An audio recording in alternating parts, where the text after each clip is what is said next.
And now, the conclusion of Found. We're going to start off in the middle of chapter 32 and read the final chapter 33. Oh, I see, Catherine said, as if she understood everything. That's why it looked like the FBI knew where Danielle McCarthy's new address was going to be before her parents had even made an offer on the house. Angela nodded. Property transactions aren't always recorded accurately, she said. Normally, time travelers don't do things like that, relying on future addresses to send letters into the past. But this was a desperate case. Because of Hodge and Gary, JB says they totally mucked up time. Jonah could kind of picture it. He remembered a Boy Scout hike once where his troops had come upon a clear, shallow stream. Jonah and a bunch of the other boys had jumped in and raced around, splashing each other, even scooping up mud balls to throw at each other. The scoutmaster had given them a long lecture about disrupting nature. By the end of it, Jonah felt guilty about how many protozoans he had probably killed. He could see how time could be like that clear stream. Probably Chip's family wasn't supposed to move. Probably some other family was supposed to be in that house. And there had been at least 12 families who moved, at least 12 families whose lives have changed. No, 36 families, Jonah thought with a sudden lump. Mom and Dad were never supposed to adopt me. They were supposed to adopt some other kid? Was Catherine supposed to have a brother at all? Catherine seemed to be thinking along those same lines. So if JB managed to fix all that time in the past, even if he sent all the kids back now, how would he fix all the damage for now? She added. How would he tell my parents they don't have a son anymore? I don't know, Angela admitted. He was really worried about my non-existent 5 kids, too. The way he acts, you think one of them was going to be president one day. Jonah squinted off toward the other side of the room, thinking. And just then he heard screams and saw kids jumping up from the group around Gary. Nope, not just kids. Gary himself. Hey, Jonah screamed. Who untied Gary? For that, improbably, was what seemed to have happened. With the ropes dragging uselessly behind him, Gary was racing across the room. Some kids are smart enough to know the future is the best choice, Gary shouted. But somehow Jonah had expected them all to vote or something. Didn't everybody believe in democracy? And suddenly he realized exactly where Gary was heading. Chip, Jonah yelled, watch out! Gary was already slamming against Chip, trying to jerk the taser out of his hands before Chip had time to react. Gary whirled around running again. He pointed the taser at Jonah. No, he was pointing it at Catherine. Ah! Catherine screamed, crashing to the floor. The elucidator dropped from her hand. Jonah bent down to pick it up, but Gary was already there, pulling it away and punching in instructions. He tucked the taser under his arm and pounded a whole string of coding on that elucidator. Then he looked up, smirking in JB's direction. Too bad, loser, Gary said mockingly. I guess some of us are better at being persuasive. You can't, JB gasped. You need to do the age reversal first, Mr. Hodge suggested from across the room. This group will be a lot easier to deal with when they're all babies. Yes, sir, Gary said, grinning broadly as he punched more buttons. He took a step back and pointed the elucidator towards Jonah and Catherine and all the other kids around Angela. You feel well enough to stand up, sweetie? He said to Catherine, who was still sprawled out on the floor from the taser blast. Emily was bent over her, quietly pulling the barbs out. That would make things a little easier for me. Catherine lifted her head and announced, I'm not Daniela McCarthy. She had tears in her eyes. I guess being tasered probably really hurt. I lied to you. I'm not one of the missing children from history. I'm his sister. She pointed to Jonah. You're going to have to let me go. You're going to have to let everybody go. No. That can't be, Mr. Hodge said, glaring at Gary and hopping towards him. I thought you said all the handprints matched. They did match, Gary insisted. Yeah, well, I didn't touch the rock, Catherine said. I pretended to. You can't zap me. Gary looked at Mr. Hodge, who stopped hopping. Then they both shrugged. Oh, well, Gary said. 35 treasures and 1 mistake. He smirked at Catherine. I'm sure we'll find somebody willing to adopt you. You can't do this, JB screamed. That's a whole violation of time. Gary raised the elucidator, pointing it carefully again. What are you going to tell our parents? Catherine demanded. Ooh, we'll say it's a freak rock cave-in. It was such a travesty, Gary said carelessly. 36 children were killed, and sadly the bodies could never be found. Jonah thought about his parents losing both him and Catherine, all because Catherine was stubbornly loyal. It wasn't fair. It wasn't right. What could he do, though? Gary had the taser and the elucidator. He had muscles in his arms thicker than Jonah's legs. But Jonah leaped at Gary anyway. Chapter 33.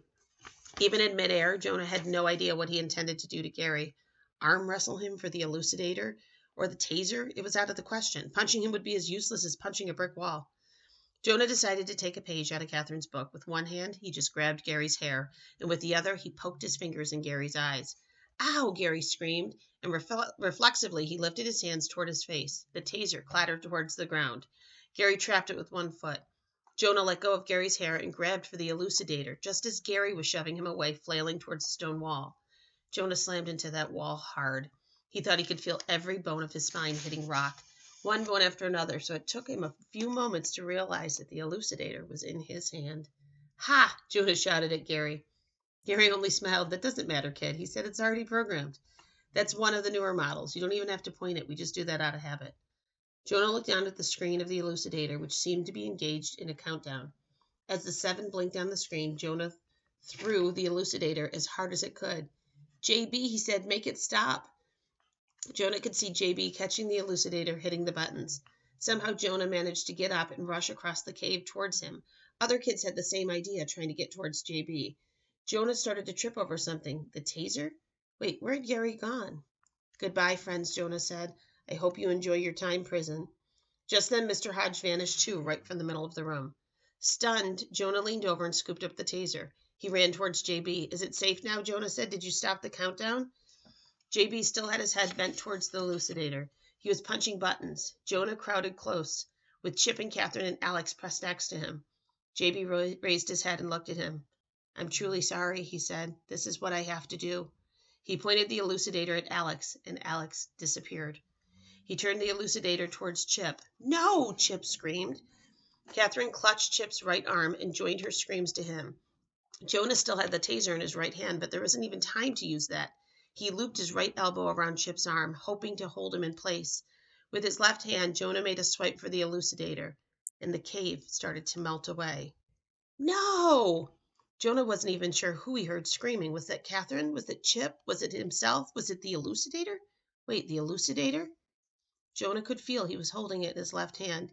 He was clutching it tightly as he was clutching the taser as tightly as he had his arm wrapped around Chip. But he couldn't see anything because his eyes were squeezed shut.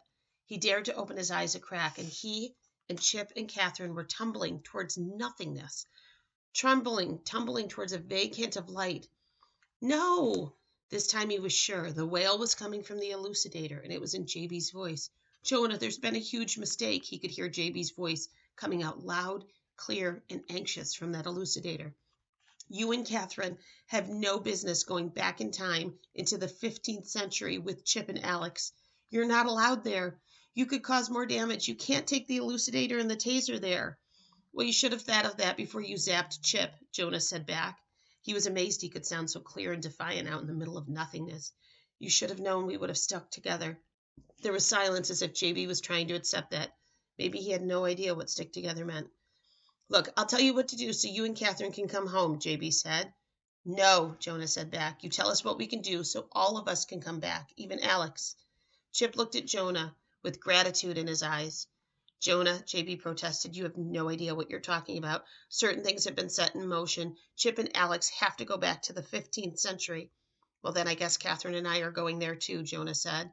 He didn't know how it was possible, but he could feel time flowing past him, scrolling backwards. He felt like he only had a few more seconds left to convince JB. "JB, what if we could fix the 15th century? What if we could make it right again? Could Alex and Chip come back to the 21st century with us?" There was silence. Jonah had nervous tremors in his stomach. The hand holding the elucidator was shaking. He wasn't even sure what he was asking for, but he knew he couldn't stop now. "You have to let us try," Jonah argued. "Let us try to save Alex and Chip and time, or else—" He had to come up with a good threat. Or else what? He thought of it. "Or else we're going to do our best to mess up time worse than Hodge and Gary." The silence from the elucidator continued. Jonah worried they'd floated out of range or that the battery had stopped working like a cell phone. But then they heard JB's voice come through, faint and distinct. "All right," he said, "I'll let you try." The lights on the horizon were getting brighter. Jonah knew nothing about the 15th century. He truly didn't know what he had bargained for. "Wow," Chip said. "When you make a promise to a friend, you really keep it." A promise? Jonah wondered. What promise? And then he remembered what he had told Chip right after Chip found out he was adopted. He said, "I swear I'll do everything I can to help you." It seemed like he said that 100 years ago, 100 lifetimes ago. No, I guess it was 100 of years and lifetimes ahead, huh? Jonah's stomach gurgled. He could tell he was out of limbo because he was starting to get hungry again. Starving, in fact. "Do you think they have turkey legs in the 15th century?" he asked. There was no time, though, for Chip or Catherine to even answer or to make fun of that question, because the lights were getting brighter and brighter. rushing at them faster and faster and faster, and then suddenly they landed. Welcome to the 15th century, they heard JB say through the elucidator. Good luck. And that's where we stop. The next book, I believe, is called Scent. And it is a trilogy. If you liked it, look for it. Hope you enjoyed the book.